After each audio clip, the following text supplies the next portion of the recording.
Motherhood. 1 minute, you're mom of the year.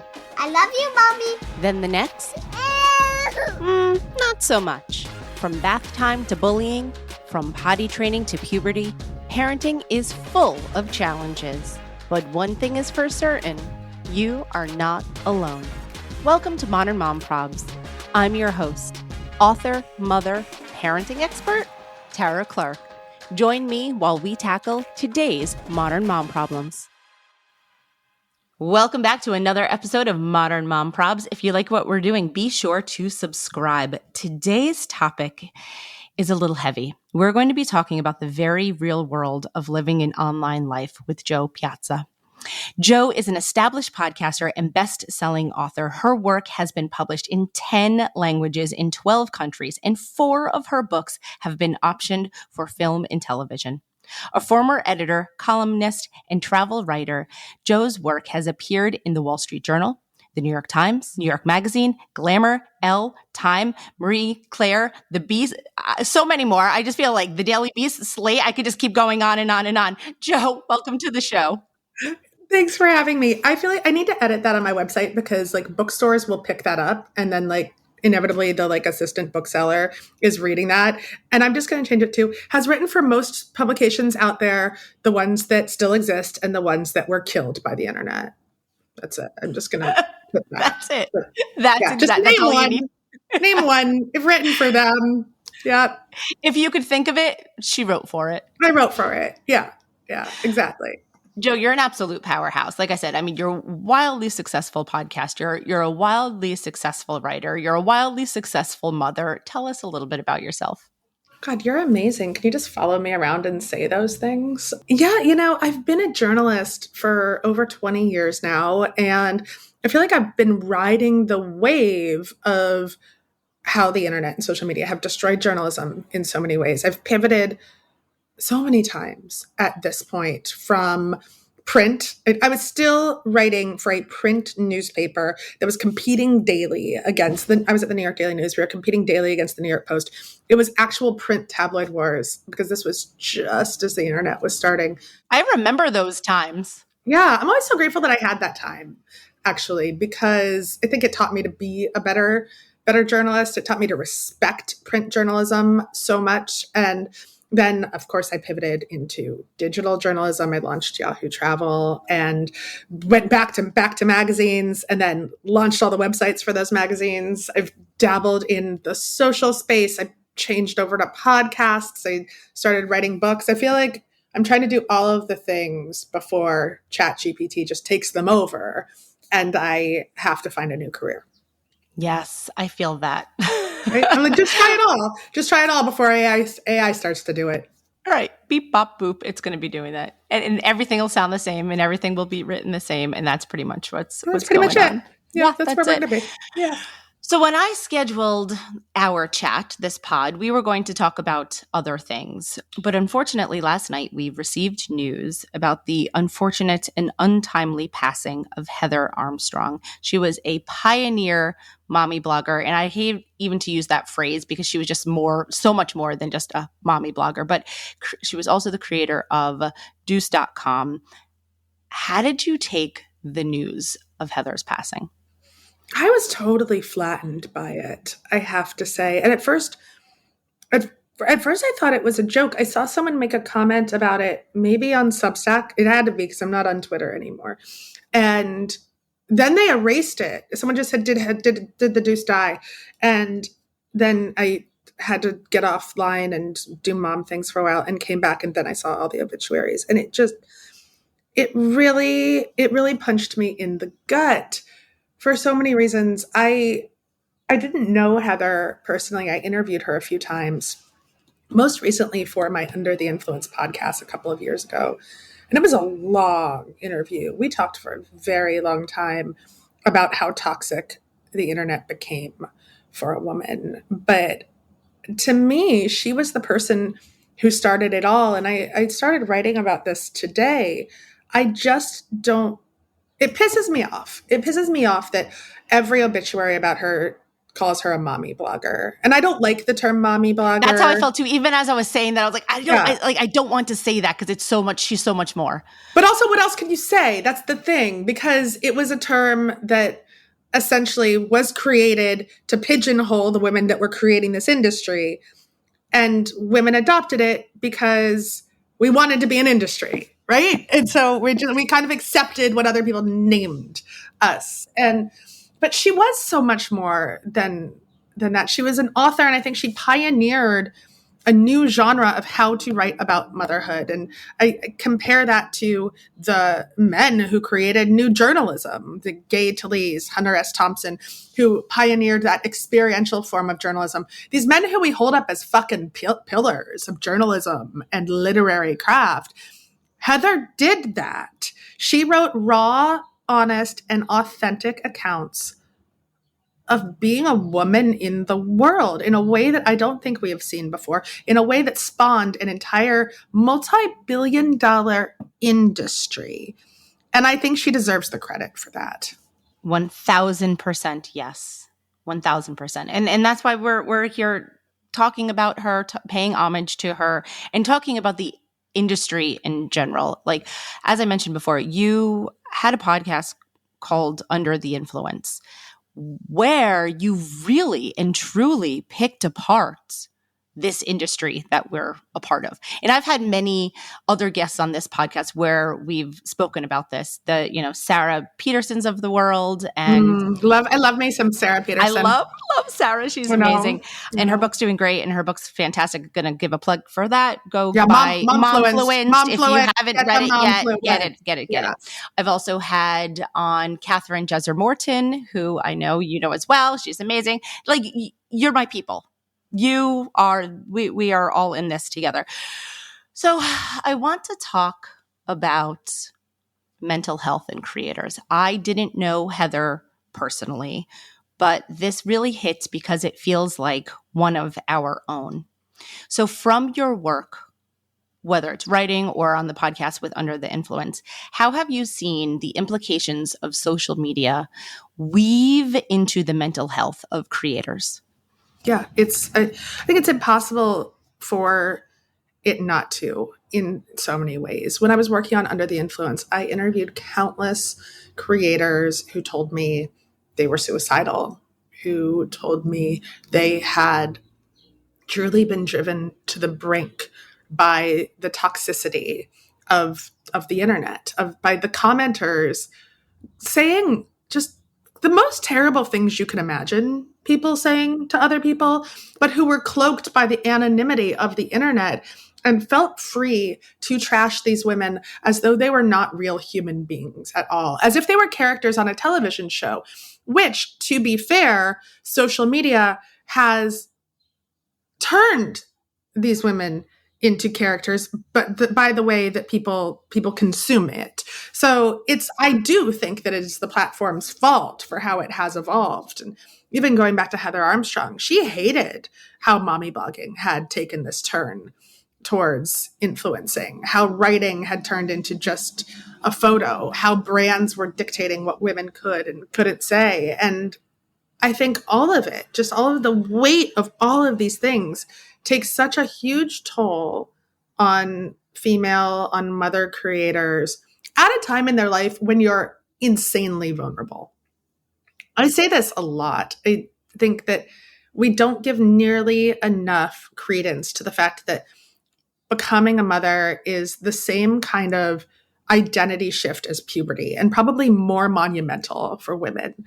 And yet that is the time when women who put themselves in a public space tend to be attacked the most. Mm-hmm. Yeah. It's interesting what you were saying about the shift, because I've been on Instagram since 2016. So I have really seen a major shift. That's OG, man. That's a long time. It's a long time. It's a long time. Yeah. So I really have seen the shift. And this is something that I talk about often is, when we got started, it was obviously still photos. It wasn't reels, videos, and that kind of stuff. And to see the pivot into video is that, we can't effectively tell a story in 7 seconds like we can here on a podcast. And you're a podcaster, so you know. And it goes back to what you were saying about what Heather was saying about blogging. It's that, if you write, I'm just going to say, 1,000-word blog post to like really bring somebody through an experience that you've had, to really truly share that, you can't do that in a 7-second clip, necessarily a 7-second reel. And even in, let's say, a 45-minute podcast episode, we're still trying to do that. But I think it's so important to like respect creators of different types, and whether they're writers or photographers or video makers or, mom humorists, like whatever it is, like you were saying, like the industry really dictated, this is what you have to do now. Do you want to make it here? Then this is what you need to do. And I hate that about it. And so only recently I sort of came through the other side where I was like, this sucks. I don't want to do this anymore. And then only when I came through the other side, I was like, no, I'm going to do it on my terms. I'm not going to do it based upon what the platform wants me to do or what I think that I should be doing or what I see the other people doing. I'm like, no, who am I and what am I good at? And where do I spark the joy? And why do I wake up to pick up my phone and then create content the next day? And I think it's so important. I think it's so important to ask those questions. And that's why I created Under the Influence, because I want these platforms to do better, right? I want content creators to be respected. And the only way that can happen is if we talk about these kind of messy things, these messy questions of how we should be creating content and what we believe has worth in this industry and how we're all being treated by this industry, both consumers of content and creators of content alike. It's a very, I think the same things that you think all the time. There are mornings when I wake up, and I feel this way even about publishing books and making podcasts, and I'm like, I don't want to do it anymore. I don't like what the world of media has become. I don't like having to rebrand myself every 20 minutes. I just want to tell stories. That's what I've always wanted to do. And that feels more and more impossible on a regular basis. And Heather Armstrong had so much going on. I don't want to speculate, but what I know is that she is a woman who genuinely wanted to tell her story and other women's stories. And she was beaten down by this industry. And I don't think that we can ignore that fact. No, we absolutely, absolutely cannot ignore the fact. I just got back from Mom 2.0 Summit literally yesterday morning. I took the red eye, and it was so life affirming and so realigning and refreshing and inspiring to be with my fellow content creators, to be with my friends, to hear their stories. And there is an underlying issue of burnout, of toxicity, of all of those pressures that we were just saying. In fact, I actually spoke on a panel about creator burnout, and it was really well attended because guess what? I'll bet it was. Everyone's burnt out. Because everyone's burnt out and they needed tips to how to come through the other side. And I shared my story about that because last year I attended Mom 2.0. It was my first time in person. And I left there and I said to myself, I don't want to do this anymore. This isn't for me. I don't know where I belong here. And then I really thought about being online and all of that kind of stuff. And like I said, I sort of came through the other side and like who I am and what purpose I serve here. And my purpose really is to connect people. I'm a connector. I like to connect my friends and get them to meet each other and connect followers and all of that kind of stuff. So once I came through on the other side, I felt great about it. Went to Mom 2.0 this year, felt great about it, felt so aligned and so inspired to just get ahead of it for this year. But going back to the feelings of my peers is that we're exhausted. Like obviously, like, when we say like moms are exhausted, yeah, like moms are exhausted. And so are the content creators, because going back to what we were saying about with Heather is the negativity that they deal with on a constant basis. On a constant basis. Constant. I mean, we did a whole episode of Under the Influence about this called Burning Cats, and talked a lot about the website Get Off My Internets, which I didn't even know existed until I started reporting this episode. And it's a website that is just dedicated to shitting on other women who have the audacity to put their lives out there on the internet. And you can dislike some creators. You can dislike anyone. I hate Julia Roberts, but and I'll never stop talking about how I hate Julia Roberts because she ruined the TV show adaptation of my book. And I'm just fucking hate Julia Roberts, man. But I'm not going on every internet forum in the world and trashing Julia Roberts. I do on podcasts, but nothing specific. I just say I don't like Julia Roberts anymore. But the things that women said I'm just pulling up some of them that had been written about Heather Armstrong in some of her darkest fucking times. It's disgusting. It is absolutely disgusting. How can you not internalize that? I internalize everything. I don't read my Goodreads reviews for my books anymore. I don't read anything because my skin is very thin. But these things get to you. Like, do you find out about them? So one of the things that had been written about Heather Armstrong, I just found it. She was in a deep, deep depression, and she wrote about it on her blog. She was very honest about it, like the way she was, everything. And someone wrote this comment: Heather needs to get the fuck over her childhood trauma. Like, dude, you're 43 and you spent half your life in therapy. You have a fucking sweet life. This is not something you say to someone who has a disease. Depression is a disease. And you wouldn't say, if you were getting chemotherapy for cancer, you wouldn't say, stop getting your fucking treatment, you loser. This is just the fact that anyone would say this, a fellow woman would say this. And the fact that there's a website dedicated to this shit is disgusting.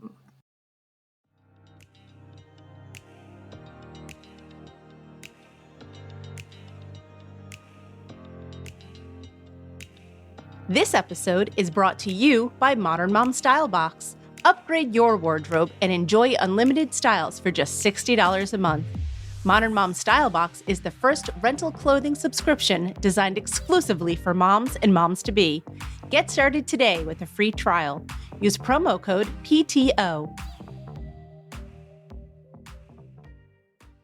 And that's actually how the website that you're mentioning that. So how I found out about Heather's passing last night was I follow Jordan Reed. She's another writer. She has an Instagram account called Ramshackle Glam. And in her post, she said, shame on you, to the Get Off Me Internet's blog, for all of the work that you've done to chip away at Heather over the years. And so that was actually how I learned of the news. And then quickly I Googled it, to see if there was an Associated Press article, which there was, talking about all of it. But it takes so much bravery to put yourself out there the way that Heather did and the way that countless others do, to share the stories about their childhood trauma, their alcoholism, their depression, what they're doing to combat those things, pregnancy loss, mental health issues. I mean, the list goes on. And then to have other people who aren't putting themselves in the arena, so to speak, tear them down is just absolutely heartbreaking and disgusting. Disgusting. Yeah. Exactly. And I hope that more people are talking about it. I actually don't follow Jordan Reed, and now I just looked her up. You should. I added her to my peoples to follow. Now there's so much content out there. I can't find. It's so hard for me to parse and discover new things now. But I'm glad that you brought her up. But I hope that more people start talking about this. That more people really go after this kind of toxicity. We need to. We have to. Just last week I posted, not that I'm making this about me because it's not, but just last week I posted. But it's about all of us. It's about all of us. It's about the industry. Right. It's about the industry. It's about women. It's about the industry. It's about women. Exactly. Yeah. I shared a post about being part of the sandwich generation. And I was saying how difficult it is to have young children and to have parents that are aging, and you see your parents aging. You don't realize that you're aging yourself. So we're part of the sandwich generation. And ultimately, I ended that post on a positive note saying how grateful I am to be a sandwich because we still have my parents. Yeah. To which someone commented, "Oh, shut up. It's called life." Really? That's Really, Barbara? Because her name was Barbara. Of Really, course it was Barbara? Barbara. Of course it was. All right, Really, Barbara. Barbara? That's what it is. Like, yes, I do understand having generations of family members is called it's life, but the account is called Modern Mom Problems. And we're talking about those modern mom problems, and being part of the sandwich generation happens to be one of them. And also, why did Barbara feel compelled to comment? Like I've never felt compelled to leave a nasty comment. And in fact, I'm not a big commenter generally. It's like I feel like I'm trying to read and consume too many things at once. But when I do comment, I'm only trying to do it to say, hey, I fucking loved what you did. Like, thank you. Thank you. But I can't imagine commenting to rip someone down. If I don't like something, I just don't talk about it. I read plenty of books that I don't like because I read so much as an author. And instead of tearing them down, I just don't write about them, right? Yeah, you just skip it and move on. Skip it and move on. Right? What is the point of the negative comment? I will never understand that. I don't. The only thing I think is that, people are so wounded and damaged themselves that they need to project that negativity, the hatred, whatever it is that they feel within themselves out onto public figures. But again, going back to that, these public figures, Heather, me, all of us in this industry, like, we are real people. We read the comments. I try not to, but every once in a while I can't help it. But we read the comments, we see the reviews, all of those things that go into it. And you're right, like, as strong as we are many times, we still do have thin skin. It hurts. Like, we read that. There's no way to not have that chip away at you a little bit, especially over years and years of doing it. Yeah. I mean, we're all human beings. And of course it's going to chip away at you. And I know I'm getting even more emotional thinking about this now. Also, the other thing that was tearing me up about Heather is that she left her kids behind. I think about this every time. I think about someone who died by suicide. I thought about it a lot with Anthony Bourdain, Kate Spade, and making that choice to leave your children, like the dark, dark place that you have to be in to choose that. Mm-hmm. Absolutely. What do you think Heather's legacy will be? I think that's up to all of us, because I don't think the mainstream media will do its job we saw that in her obituaries, do its job in categorizing her as one of the great voices and writers of our generation. And I think it's up to us to declare that to be true, to push harder on that. In fact, I just dashed this off. I didn't dash it off. I thought about it a lot, but I put it on my Substack mainly because the freelance world has crumbled to such a point that I don't even want to try to pitch 23-year-old editors anymore. But I would really like to see a substantive op-ed in the Times, and I may reach out to them today saying, we need to think about her as more than a mom blogger. We need to say what she was. We need to say that she set the bar so high for how we write. And I have a quibble with saying how we write about motherhood. I'm trying to say parenthood more often, to try to not make it just about motherhood, because we should say parents every time we say mothers. And I think that it is up to us to keep pushing that, to keep saying no, to stop just calling her a mommy blogger, because that term is condescending. We would never say daddy something. And so we have to put her in her rightful place in terms of how she changed how we write about life. Mm-hmm. I think that's why it was so shocking, her passing, because she was such a pioneer in this industry. She gave a voice to so many people who wanted to talk about their life experiences. I was reading briefly the comments from the post on her Instagram account. I think her boyfriend had posted, I guess, on I haven't read them. Team. I haven't read them yet. Yeah. There are so many, including friends of mine. It's funny, like, when you see people that writing on it, who said, "Thank you, Heather, for getting me to write. Thank you, Heather, for giving me a voice. Thank you, Heather, for giving me the confidence to go out there and speak my truth because you spoke your truth. And so I think that's going to be her legacy as well. Yeah, I hope so. It should be. It needs to be. So I can't say enough that this is how we have to constantly be framing this. Yeah. And we are a community, you know, like on Instagram and, you know, even your Substack and stuff. It's like we talk so much about community. It's like such like a big buzzword. But really, like I said before, like even though I didn't know her personally, I feel like this really hits because she's one of our own in our community as content creators.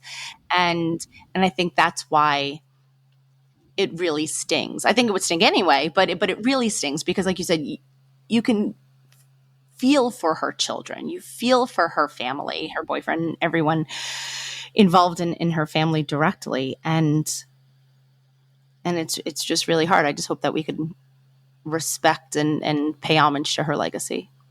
Absolutely, absolutely. And it is a community. And that's the thing. The majority, 90% of the things that occur in the community are wonderful. And then the 10% of toxic things are so fucking bad that it almost overshadows so much of the good. Because I think our human brains are sort of wired to remember the negative. There's a stat, and I'm not going to say the stat right, so I'm not even going to say it. But it's I never say a stat right. I mangle them for years and years, and it's terrible because I say that I like spout them off as truth. I'm a terrible, terrible journalist. Like, did you know that 50% of people? My husband's like, that's not true. They're like, that could not possibly be true. So let me like botch this stat, but it's something along the lines of like our brain remembers more of the negatives than there's the positives, right? Oh, yes, so if 100 people write positive comment, we are going to get hung up on those 2 negative comments out of those 100 comments in total, 98 of which are positive. And that is just so prevalent in our industry, obviously, because our brain is wired that way, right? We were wired to go all the way back to protect ourselves from lions and bears and other things that could eat us in the middle of the night. And so we are hyper vigilant. You know, we remember, you know, don't eat that poisonous mushroom. You know, try to focus try not to eat that poisonous mushroom. Try not to eat that poisonous mushroom as you're a hunter-gatherer living in the woods. But, you know, here we are 10,000 years later, and our brains are obviously still wired that same way. So it's so hard to get past those negative comments. And so I think a healthy thing is to, as much as you can, not read those comments. Like you said, don't read your book reviews. Sometimes, and my husband always says it, not everything is meant to be heard out loud. Not everything is meant to be read. Like he says that. He's like, that's why we are where we are with social media. Because he's like, not every thought was meant to be read in front of everyone. Sure wasn't. Not every thought was meant to be. No. Like Barbara could have thought to herself, oh, shut up, Tara, about the sandwich. Barbara didn't need to type. Barbara didn't need to type. Shut the fuck up, Barbara. I hate Barbara. I hate Barbara more than I hate Julia Roberts. And all of the other ones like her that takes the time out of her day to write that. And I read that stings. That hurts. Stings. Of course it stings. I'm trying to be vulnerable. And for me, like being vulnerable has always been my struggle on my account and on my page. That's not who I am. I am a guarded person. Now everyone's like, you got to share personal stuff. I'm like, all right, I'll share personal stuff. And guess what happens? You get attacked for it. And then you're like, oh, why the fuck am I sharing personal stuff? Why the fuck am I sharing personal stuff? But you told me I had to share. It's a no-win. We are women and we can't win. Like, it's just, we're never, it's a lose situation. It's really, really troubling, and it's tough. And like I said, I think that does contribute to the burnout that I see amongst my friends from what I heard when we were at the summit last week. Like, it's definitely something to work through. But okay, let's be more positive. Joe, what else are you working on right now? What projects do you have coming down the pipeline? Oh my God, I have so many things. I have a book coming out June 13th called You Were Always Mine, which it's a novel that deals with motherhood, actually. It's about, I co-wrote it with my co-writing partner who I wrote We Are Not Like Them with a couple of years ago, which was a Good Morning America book club pick, Christine Pride. And it's about a Black woman who finds an abandoned white baby and the toxicity that she goes through with judgments on her and on whether she will be a good parent to this to this white child. We haven't seen a story like this told in commercial fiction before. We always see a white mother adopting a Black child or a child of another race, but rarely the opposite, even though the opposite does happen in real life. And we wanted to explore that. We wanted to explore race and motherhood and what it means to be a mother. Is motherhood a privilege or a right? Who deserves to be a mother? And so that novel comes out June 13th. You Were Always Mine. It's all over my Instagram right now. And then I have another novel called The Sicilian Inheritance that I did on my own. It is a twisty, turny, multi-generational murder mystery set in Sicily over two timelines based on my great-great-grandmother's actual murder more than a century ago. And I love both of these books. They're amazing. I'm so lucky that I get to put these book projects out into the world. And I'm also releasing a new podcast called Wilder about the life and legacy of Laura Ingalls Wilder, hosted by Glynis McNichol, who co-hosted Under the Influence with me, and I'm producing that, and I also make an appearance in it, and that was just selected for the Tribeca Film Festival. So we're doing all the things. Just it's a hustle. Plus, I've got these 3 babies, like these 3 children. They're not all babies. It's 5, 3, and a 5-month-old. But there's just so many of them. It seems like they're everywhere. They're just coming out of the drawers, coming out of the closet. I say this all the time. I probably say it too much now because I just repeat myself because I haven't had an original thought in forever. But it is like one of those Japanese horror movies where the children are coming out of the walls and crawling at you. Yeah. That's what my life feels like. I woke up this morning. My husband's in New York for work, and I live in Philly. And I woke up this morning, and they were all in bed with me. And I know that I put the baby in bed at one point because she was fussy and hungry and she likes to be held once the sun comes up. So I know the baby was in bed with me. I'll probably get shit on that from other mothers who are like, you'll kill the baby. Shut the fuck up. Baby's fine. But the other 2 were then in bed with me too. And I was like, how did you even get here? They just came through the wall, literally. They came through the walls. They're just like both there. And they're both like wearing sleep masks too, as if this is just the most natural thing in the world. Hey, yeah, we just live here. Ah. Oh my God, Joe, you absolutely crack me up. I adore you so much. We could talk all day. I can't wait to read your new book, The Sicilian Inheritance, because I am also Sicilian American. So I respect that. And I'm sending it to you. I'm excited. Grazie. Do you speak Italian? I do. I'm much better after I've had exactly 1.5 glasses of red wine. Actually, 2.5. But I was proficient in college, and now I'm working on it again with my 5-year-old. Since we're going to Italy this summer, we do the Duolingo together. Me too, Anch'io. I do too. Yeah. And I love the Duolingo because it brings it all back without me having to get drunk. Yeah. Which is nice. I feel that. I do Duolingo every day. Every single day. Yeah. Every day. Yeah. My son was doing Duolingo because he actually has an Italian tutor every Saturday morning. She lives in Venice. Her name is Julia. She's amazing. I highly recommend it. And so they do Italian every Saturday morning together. And so that he was doing Duolingo to supplement his lessons with Julia. And then he kind of just got lazy and stopped doing it. And then I picked it up and like totally ran with it from there. So I enjoy that. And I love that very much. And so someday I will bring him to Sicily. Yes. I took Charlie there, my 5-year-old, when he was 3 months old. We circumnavigated the island. It was a total shit show. It was wonderful, but also a total shit show. And yeah, now we're going to live there this summer for a few weeks to work on the true crime podcast of my great-great-grandmother's murder, which is just going to be ridiculous. Like, it's me with 3 children tromping around Sicily trying to solve a 125-year-old murder. I cannot wait for that.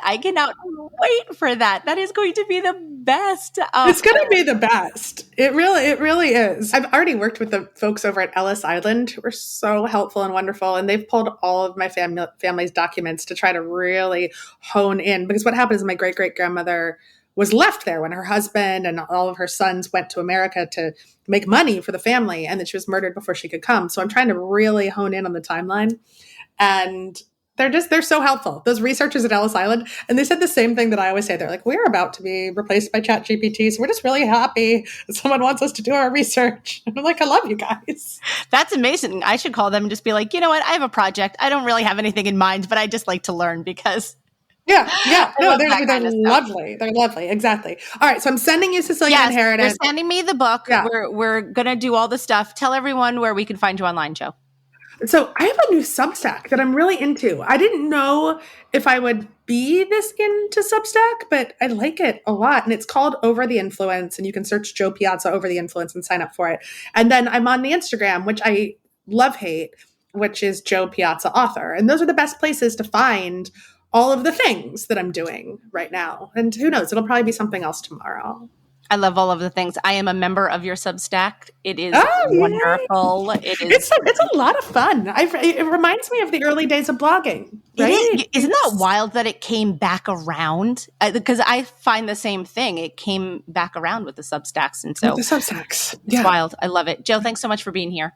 Thank you for having me. This is wonderful.